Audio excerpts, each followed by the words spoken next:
I knew something was off the moment I walked into our apartment. The air was heavy with an unfamiliar scent, a blend of something sweet and metallic. My roommate, Alex, stood in the middle of the living room, his back to me.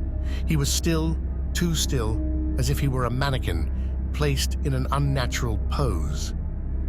"Alex?" I called out, closing the door behind me. The latch clicked, and the sound seemed to echo unnaturally in the small space. He didn't respond, just stood there, shoulders hunched, head tilted slightly to one side. I dropped my backpack by the door and took a hesitant step forward. "Hey man, you okay?" Alex finally turned, and I took a step back involuntarily. His eyes were wide, pupils dilated, staring through me rather than at me. A strange smile twisted his lips, too wide and too forced. His hands, usually fidgeting with his phone or some other distraction, hung limply at his sides. "Hey, Danny," he said, his voice a flat monotone. "Everything's fine? Just had a long day?" Yeah, okay," I replied, my voice uncertain. "You sure you're all right? You don't look so good." His smile faltered for a moment, and something flickered in his eyes. Fear, perhaps, or desperation. "I'm fine," he repeated, more forcefully this time. "Just tired." I didn't press him further. Something about his demeanor set off alarms in my head. Instead, I mumbled something about needing to study and retreated to my room. Once inside, I locked the door and leaned against it, trying to shake the uneasy feeling gnawing at my gut. Alex and I had been roommates for almost a year, and while we weren't best friends, we got along well enough. He was the quiet type, always focused on his studies or absorbed in some obscure hobby. I couldn't recall ever seeing him like this, so distant and disconnected. I tried to focus on my homework, but my thoughts kept drifting back to Alex. The more I thought about it, the more certain I became that something was very wrong. I decided to check on him later, maybe try to get him to talk. Hours passed, and the apartment remained eerily silent. I finally summoned the courage to leave my room and check on Alex. The living room was empty, but a faint light seeped from under his bedroom door. I knocked softly. "Alex, you in there?" No response. I knocked again, harder this time. Still nothing. My hand hovered over the doorknob. Part of me screamed to leave him alone, to mind my own business, but another part, the part that couldn't shake the image of his vacant eyes, urged me to go in.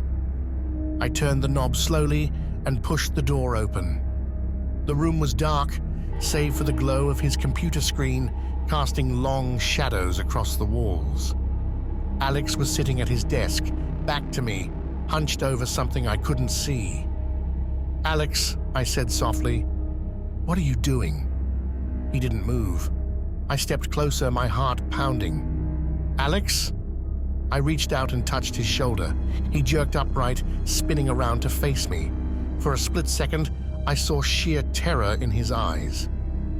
Then his expression shifted, the blank mask falling back into place. "I told you, Danny, I'm fine," he snapped. "Just leave me alone." I took a step back, hands raised in a placating gesture.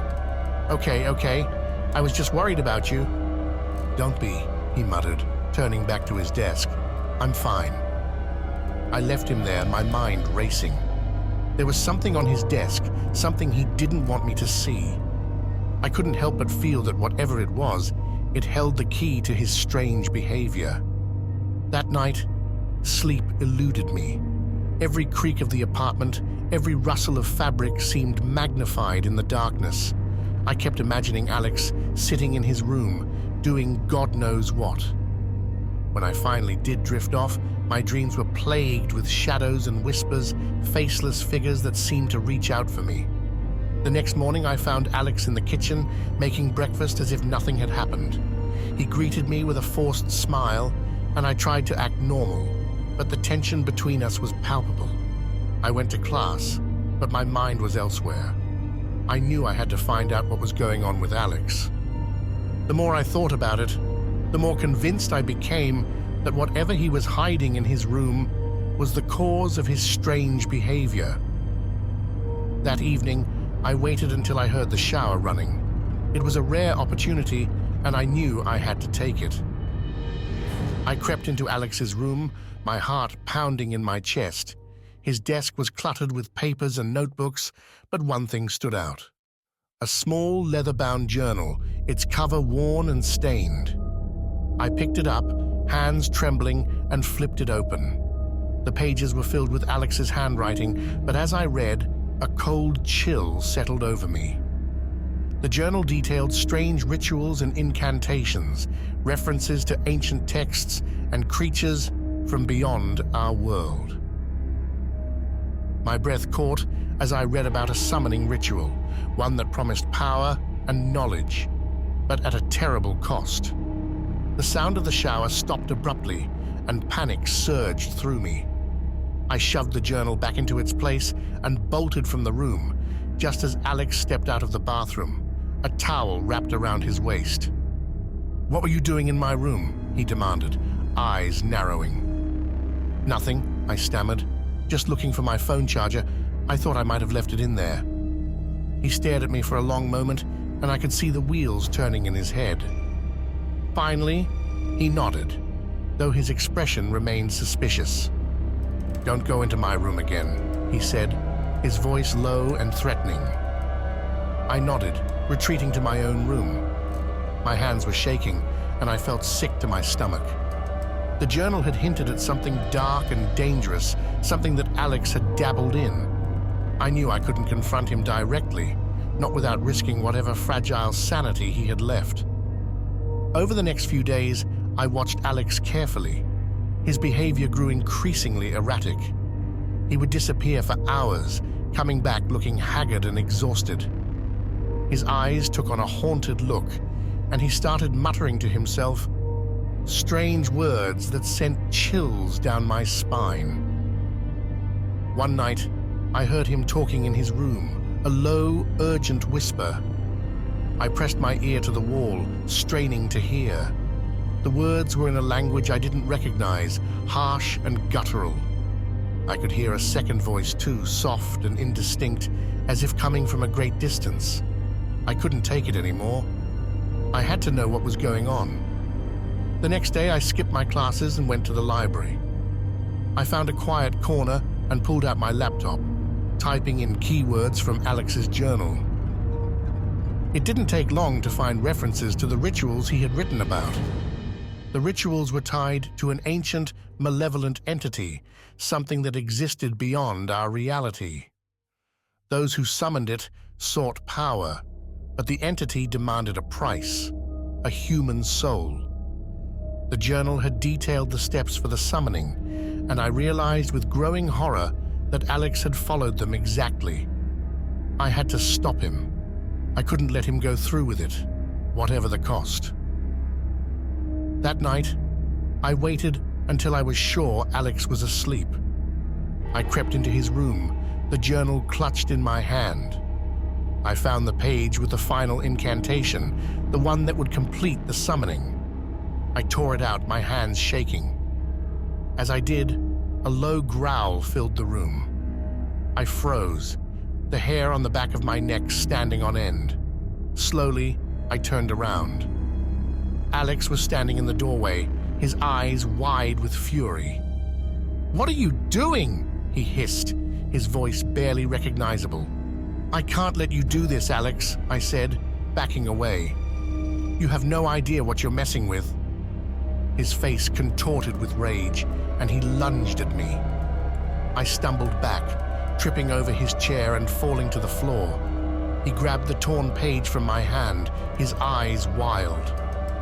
"You don't understand," he snarled. "I need this. I need the power." "At what cost, Alex?" I shouted. "Your soul? My soul? You're playing with forces you can't control." He hesitated, the fury in his eyes flickering for a moment. Then he crumpled the page in his hand and turned away. "You don't know what it's like," he said, his voice breaking. "To be powerless, to be nothing." I got to my feet, my heart pounding. "There are other ways, Alex. This isn't the answer." He didn't respond, just stood there, shoulders hunched, the crumpled page clutched in his fist. I took a step towards him, then another, until I was close enough to touch his arm. "Please, Alex," I said softly, "let it go, before it's too late." For a moment, I thought I had gotten through to him. He looked at me, his eyes filled with a mixture of anger and despair. But then, something in his gaze shifted, and he pushed past me, tearing open his closet door. Inside, hidden behind his clothes, was a makeshift altar covered in strange symbols and surrounded by candles. In the center was a small black book, its pages covered in the same writing as the journal. Alex snatched it up, turning to face me, his expression a mixture of defiance and desperation. "You don't get it, Danny," he said, his voice trembling. "This is my only chance." I stepped back, my eyes darting to the altar. "Chance for what? To lose yourself? To become a monster?" He laughed, a hollow, bitter sound. "You think I'm not already? You think this world hasn't made me one?" I shook my head, trying to find the right words. "Alex, we're friends. We can find another way. We can get help." He stared at me for a long moment, the book held tightly against his chest. Then he shook his head, a sad smile creeping onto his face. "It's too late for that, Danny." Before I could react, he began chanting in that harsh, guttural language. The room seemed to darken, the shadows growing longer and deeper.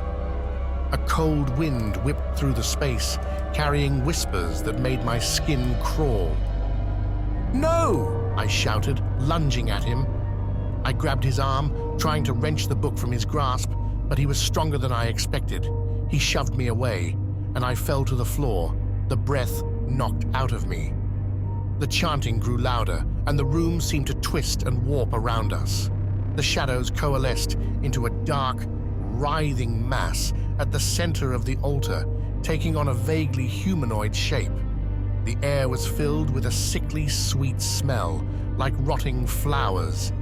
I struggled to my feet, my mind racing. I had to stop this, but I didn't know how.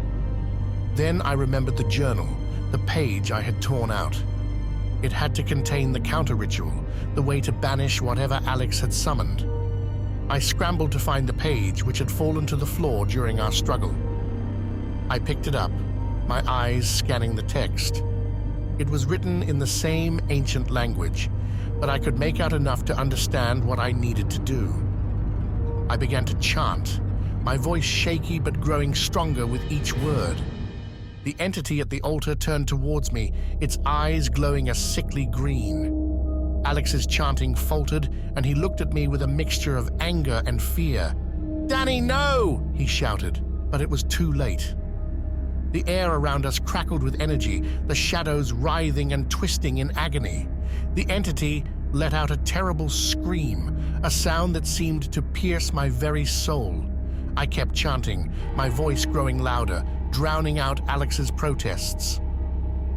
The entity began to dissolve, its form breaking apart into tendrils of darkness that were sucked back into the book. Alex tried to fight it, but he was powerless.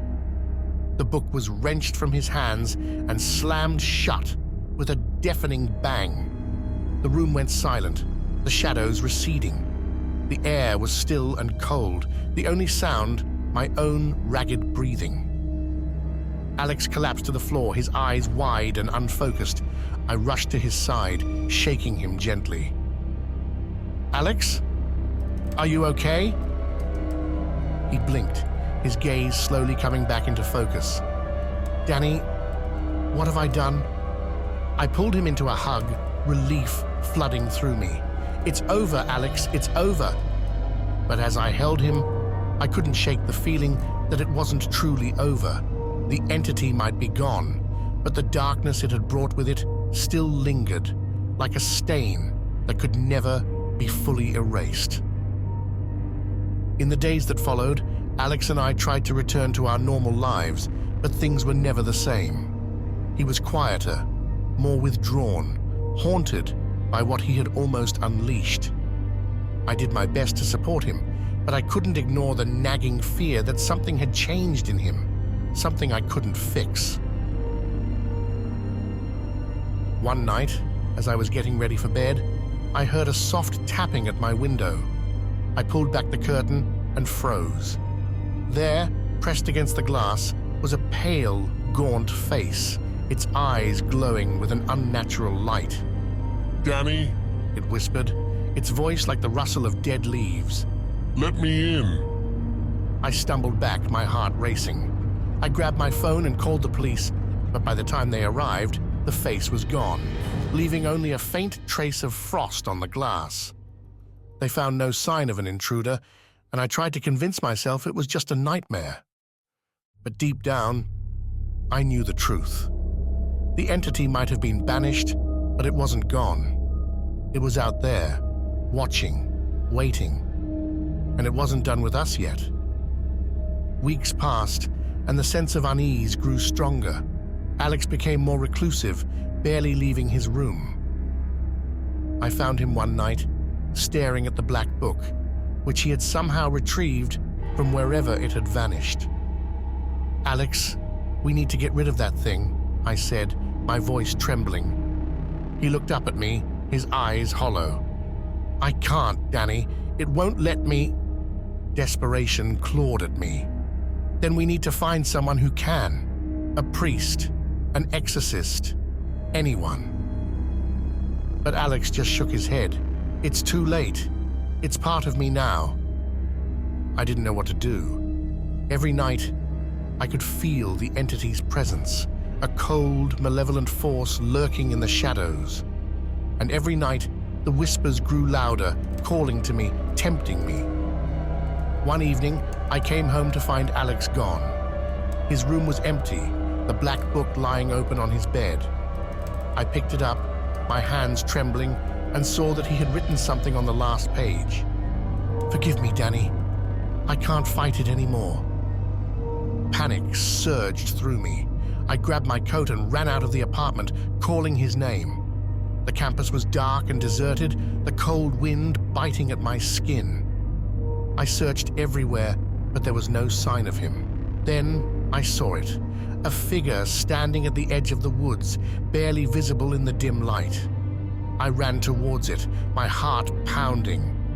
As I got closer, I realized it was Alex. "Alex!" I shouted, but he didn't respond. He turned and walked into the woods, disappearing into the darkness. I followed, the trees closing in around me. The air grew colder, and I could hear the whispers, louder and more insistent. "Let me in, Danny." I stumbled through the underbrush, my breath coming in ragged gasps. The darkness seemed to press in on me, the trees twisted and gnarled like grasping hands. I called out for Alex, but my voice was swallowed by the night. Finally, I found him, standing in a small clearing, the black book open in his hands. He was chanting, the same guttural language, his voice low and urgent. "Alex, stop!" I cried, but he didn't seem to hear me. The air crackled with energy, the shadows growing deeper and more malevolent. I tried to reach him, but an invisible force held me back, like a wall of ice. "Let me in, Danny." The whispers were deafening now, a chorus of voices urging me to give in, to surrender. I felt a cold hand on my shoulder and spun around, but there was nothing there, just the darkness and the whispers. "Let me in." I turned back to Alex, tears streaming down my face. "Please, Alex, don't do this." He looked at me, and for a moment, I saw the old Alex, my friend, my roommate. But then, his eyes glazed over, and he resumed the chant.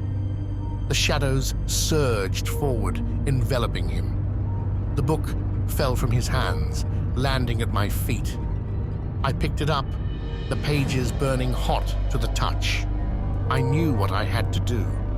I began to chant the counter-ritual, my voice trembling but determined.